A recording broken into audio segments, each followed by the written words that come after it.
ഇനി തിരുവനന്തപുരത്തേക്കാണ് ഒരു നിയമ പോരാട്ടത്തിന്റെ കഥയാണ്. പലപ്പോഴും റോഡിനായി സ്ഥലം വിട്ടു നൽകുമ്പോൾ അതിന് നഷ്ടപരിഹാരം നൽകാറുണ്ട്. എന്നാൽ പണം ലഭിക്കാൻ താമസിക്കുന്നവരും പണം കിട്ടാത്തവരും അതിനെ തുടർന്ന് പരാതി പറയുന്നവരും ഒക്കെയുണ്ട്.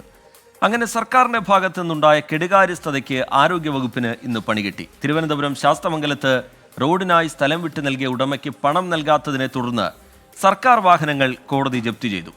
ആരോഗ്യവകുപ്പിന്റെ 2 കാറുകളാണ് ജപ്തി ചെയ്തത്.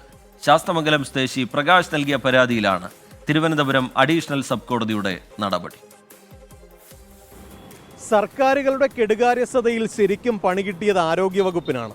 വികസനത്തിനായി നൽകിയ ഭൂമിക്ക് നഷ്ടപരിഹാരം നൽകാതെ വന്നതോടെയാണ് സർക്കാർ മുതൽ കണ്ടുകെട്ടാൻ കോടതി ഉത്തരവിട്ടത്. ഇതിനായി തിരഞ്ഞെടുത്തത് ആരോഗ്യവകുപ്പിലെ 2 വാഹനങ്ങളും. ഇതോടെ ആരോഗ്യവകുപ്പ് ഡയറക്ടറേറ്റിൽ ദൈനംദിന പ്രവർത്തനങ്ങൾക്ക് പോകാൻ വാഹനമില്ലാത്ത അവസ്ഥയാണ്.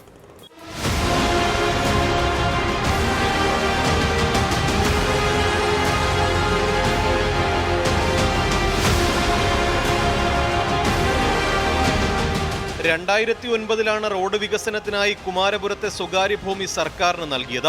ഭൂമി നൽകിയ ശാസ്തമംഗലം സ്വദേശി പ്രകാശിന് നഷ്ടപരിഹാരം ലഭിച്ചില്ല. തുടർന്ന് തിരുവനന്തപുരം സബ് കോടതിയിൽ നൽകിയ ഹർജിയിൽ നഷ്ടപരിഹാരം നൽകാൻ ഉത്തരവിട്ടു. വിധി പാലിക്കാതെ വന്നതോടെ ഹർജിക്കാരൻ വീണ്ടും കോടതിയെ സമീപിച്ചു. ഇതോടെ സർക്കാർ വസ്തു കണ്ടുകെട്ടാൻ ഉത്തരവിട്ടു. പിന്നാലെയാണ് ആരോഗ്യവകുപ്പ് ഡയറക്ടറേറ്റിൽ പാർക്ക് ചെയ്തിരുന്ന 2 എർട്ടിഗ കാറുകൾ ജപ്തി ചെയ്തത്. കേസിൽ സർക്കാർ 1-ാം പ്രതിയും ട്രിവാൻഡ്രം റോഡ് ഡെവലപ്മെന്റ് അതോറിറ്റി 2-ാം പ്രതിയുമാണ്. 14 ലക്ഷത്തോളം രൂപയാണ് ഭൂമി നൽകിയ ഉടമയ്ക്ക് കൊടുക്കാനുള്ളത്. 15 വർഷം പഴക്കമുള്ള വാഹനങ്ങൾ കണ്ടം ചെയ്തതോടെ ആരോഗ്യവകുപ്പിൽ മതിയായ വാഹനങ്ങളില്ല.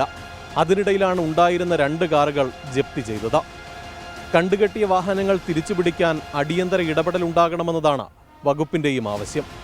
MG പ്രതീഷ്, 24, തിരുവനന്തപുരം.